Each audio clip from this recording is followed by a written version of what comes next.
What's up, Bulldogs? All right, I just started a running plan again. I'm actually training for a half marathon. I just signed up for today.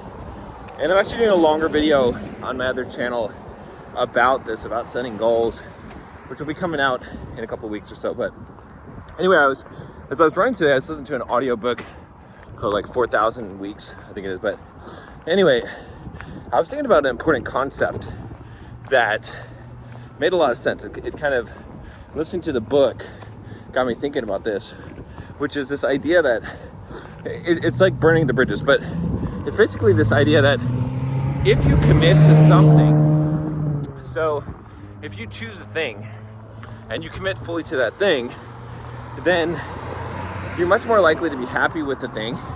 You're much more likely to accomplish the thing, and you don't have to waste your time thinking about all the alternatives. I was thinking about how, for the last, I don't know, I want to say 6 months, but I think it's been a year or more than a year.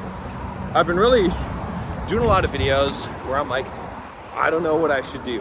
I don't know what I should do. I don't know what the next step is. And I've been really ruminating on the idea of what should come next, what should be the next thing that I do and I focus on. And I keep on going back and forth, right?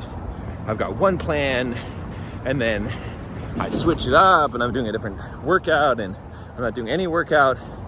And then I realized today, I guess maybe yesterday, and this book just reinforced it, is that I just need to make a plan and then just stick to the plan. And it doesn't even matter if it's the most optimal plan, if it's a great plan. You just gotta have something, and you gotta decide it, and then you gotta stick to it. It's the same thing. The book was talking about marriage, and he's talking about settling. And it was such a different take on this, because he was like, look, you're gonna be happy if you just pick someone and then commit to them, like put it into a binding thing, like get married or have kids. Now, don't get me wrong, to some degree that could be some bad advice if you're just blindly going into it. But at the same time, there's also a kernel of truth to this, in the sense that, look, if you just make it so you can't back out of this thing, or you can't easily back out of this thing, then what's going to happen in your brain is you're going to stop thinking about the alternatives. You're going to stop thinking about, well, maybe I should break up. Maybe I should go with this person. Maybe I should be single, whatever it is, okay?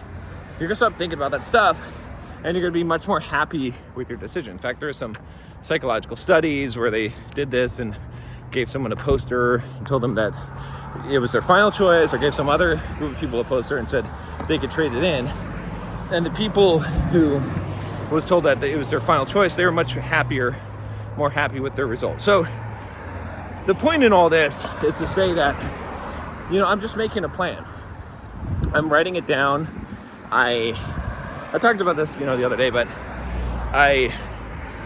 I'm making a plan for what my work day is going to be. I'm making a plan for what my workout's going to be, what my diet's going to be. I'm making a plan, like a running plan, for what I'm training for. I'm training for this half marathon. I registered for it. I committed to it. It's in August. I'm making a plan for what I'm going to work on, what my focus is going to be. I haven't decided that one yet, but it's probably going to be like, honestly, make 10 of these high quality videos on the new channel. That's probably going to be it. That's going to be the goal.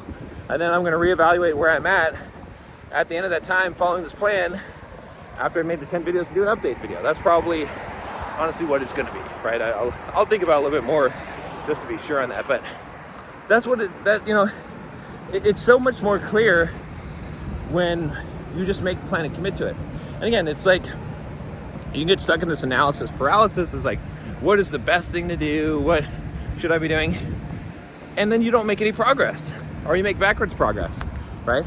I know that from my own personal experience, the times where I've been the best in my life is when I've been just following through with the plan, right?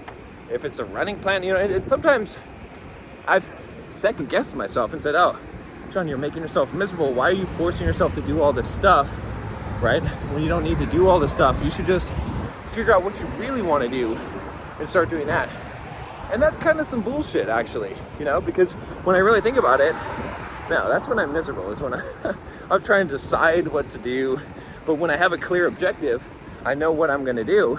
It doesn't even really matter what it is, as long as you've got that objective in mind. So yeah, so that's what I'm doing now, is I'm really just gonna commit, stick to the plan. And yeah, I was just thinking about how that concept, it's so interesting to think about how, you know, and I mean, think about yourself right now. Like, you know, I coach a lot of guys, and all the time they're confused about what should I do? What should I do? And I have guys that spend years of their life trying to figure out what they should actually be doing, instead of just doing a thing, just committing to a thing. It doesn't have to be optimal, right? Have you picked something out that do you have a fitness goal right now? Do you have a financial goal, you know, a career goal or a business goal, something that you're shooting towards? If you don't, why? It's because you're probably trying to decide what is the best thing to do. And what you got to do is you just got to drop that. You got to say, hey, I'm not going to do that anymore, right? Now, the other thing I was thinking about too, with all of this, I guess this could be a second video, but well, fuck it. It'll be a second video. We'll see you tomorrow.